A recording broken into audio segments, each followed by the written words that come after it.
Luto naman ako ng sarsyadong habang nagpapangat ako ng galunggong. Yes.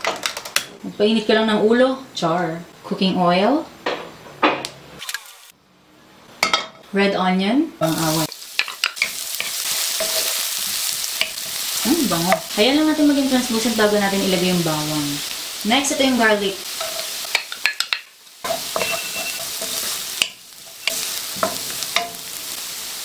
And then, yung ating tomatoes.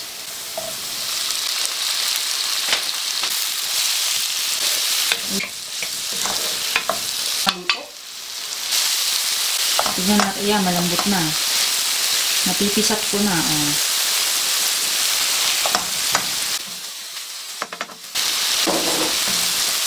Salt. Pepper. And then, konting patis for the umami flavor. Water.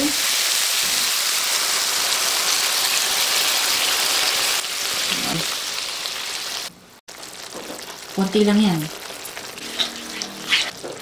Eggs. 2 eggs to, guys.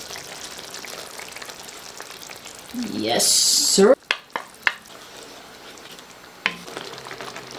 Tapos kung meron kayong isda, yan, pwede nyo nang ilagay dyan sa ibabaw. Pero ako kasi, hiniwalay ko ng luto yung aking isda.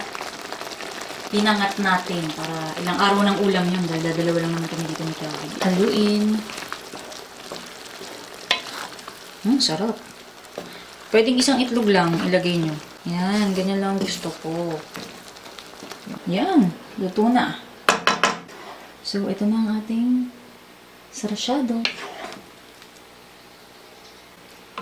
Nalata.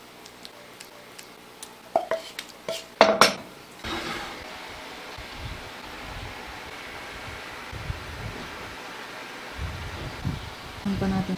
Ayan.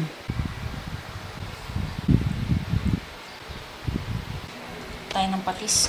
Nagluto nga din ako nitong sarsyado. Kaya naman kumuha ko ng mga 2 putol ng isda at niluto ko na lang sa air fryer. Sarap. Makain pala akong Ang sungit pa naman yung sa anak niya. Sarap.